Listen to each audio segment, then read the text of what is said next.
LG G Stylo Boost Mobile User HD here, and today I'm going to be talking about Verizon. They have a new policy where it may require Verizon Prepaid LTE phones to be activated on Verizon before they can work on any other MVNO.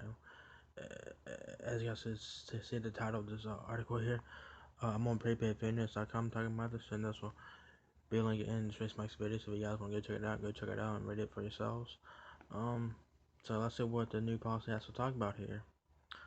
So shortly after Verizon started allowing LTE phones on its MVNOs in 2014, users discovered that new, never activated Verizon Prepaid LTE phones could be activated on Verizon MVNOs, like Page Plus or something like that. That was in sharp contrast to older Verizon non-LTE prepaid phones, which had to be which had to be used on Verizon Prepaid for a full 6 months before they would pass the activation process on any Verizon MVNO.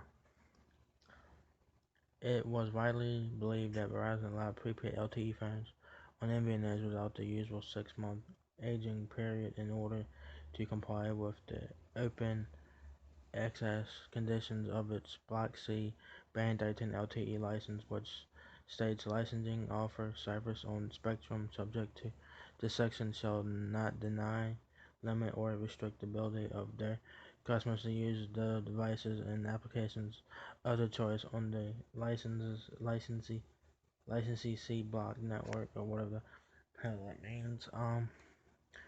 Verizon LTE prepaid devices become the best source of inexpensive modern LTE phones that could be used on Verizon MVNOs.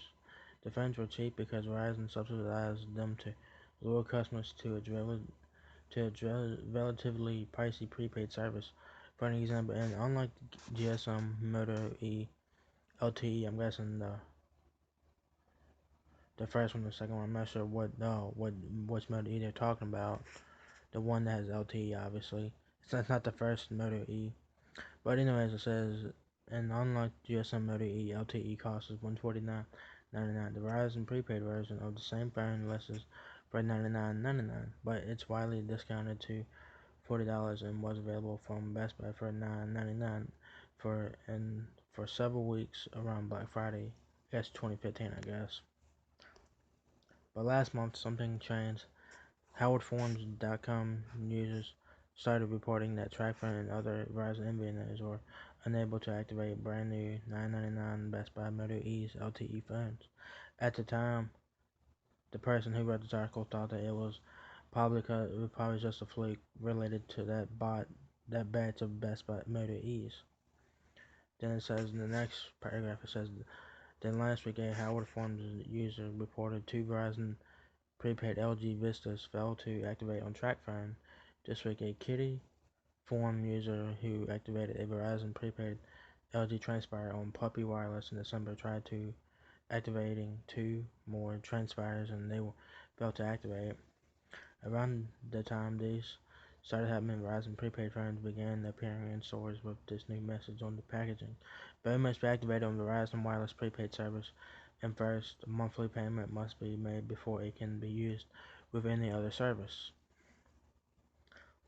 It turns out that Verizon made a policy change effective January 17th, 2016, which is almost a month ago, that required Verizon prepaid phones to be activated on Verizon prepaid and have at least $30 in airtime applied to them before they can be used on Verizon postpaid. A Reddit user posted a copy of an internal Verizon document detailing the new rule here. This is the documentation here. It says effective January 17th, 2016, customers who purchase a Verizon prepaid 4G phone, I guess an LTE phone, it doesn't matter, a Verizon prepaid 4G phone or whatever, must activate on a $30, $45, or $60 prepaid plan. This is Verizon prepaid here, and make at least 1 monthly service payment before they're eligible to move the device to a new or active postpaid account. And here are all the bullet points here. Device is unlocked automatically upon successful first month payment. It can be used on postpaid plans, new SIM or SIM swap. Attempting to use an active postpaid SIM with a new 4G LTE prepaid PIB. I'm not sure what PIB stands for. Smartphone prior to making the requirement payment. Hotlines the postpaid MDN SFO 83643. The hotline remains until the first month payment is made. Customers who activate on the $45 or $6 prepaid plans are enrolled in autopay receive bonus 1 GB of data each month. As you guys probably know about that, Verizon gives an extra gigabyte of data if you guys have autopay on the Verizon Prepaid services there. On the $45 and $60 plans, the $30 plan does not include data, but you guys can use Wi-Fi data on the $30 smartphone plan on the Verizon Prepaid service. If you guys didn't know. The next part of it says if account is hotline, data access, outgoing calls, and text messages do not work. Text messages are sent to smartphone. VZW free message frame must be activated on Verizon Wireless prepaid service, and first monthly payment must be made before it can be used with any other service.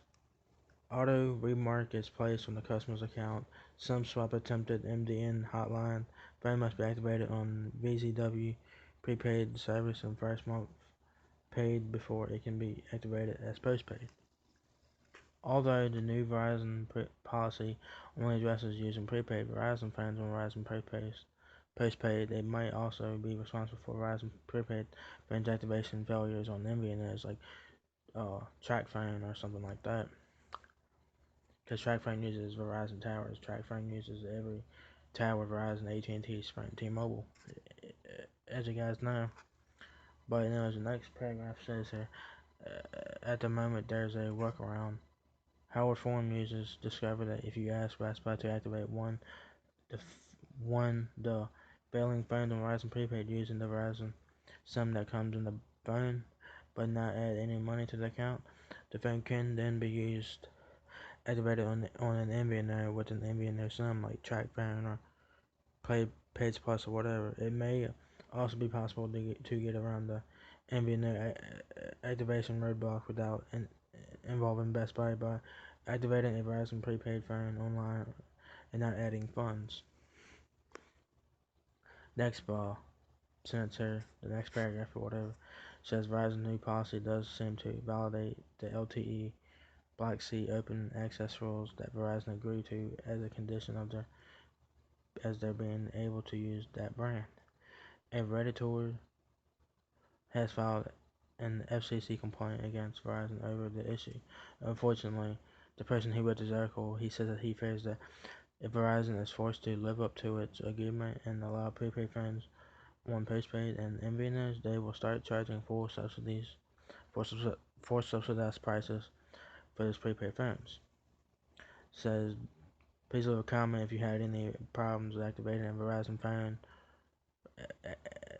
Please leave a comment if you have problems activating a Verizon prepaid phone on the Verizon MVNO if you were able to resolve the problem, etc., etc. There. So yeah.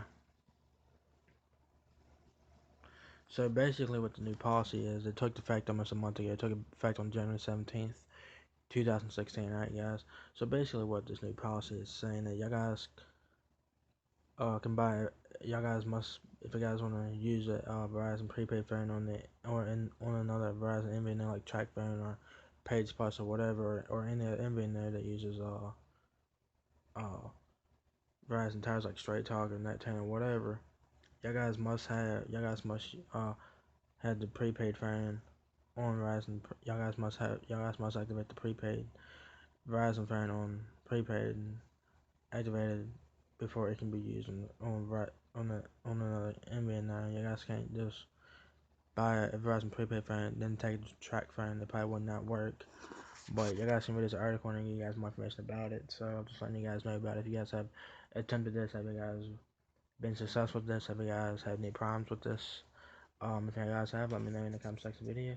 And if you guys have had successful, if you guys had success of doing this, let me know in the comment section video. I would like to know you guys' thoughts on this, but I'll just letting you guys know I figured I'll share this with this share this article with you guys who have tried it before and if had issues or had success doing this. So if you guys enjoyed the video, give me a thumbs up because that really helps me out a lot. I'm gonna end it here. So I hope you guys enjoyed the video. Please, you're very kind, subscribe. Thank you very much for watching my video. Peace.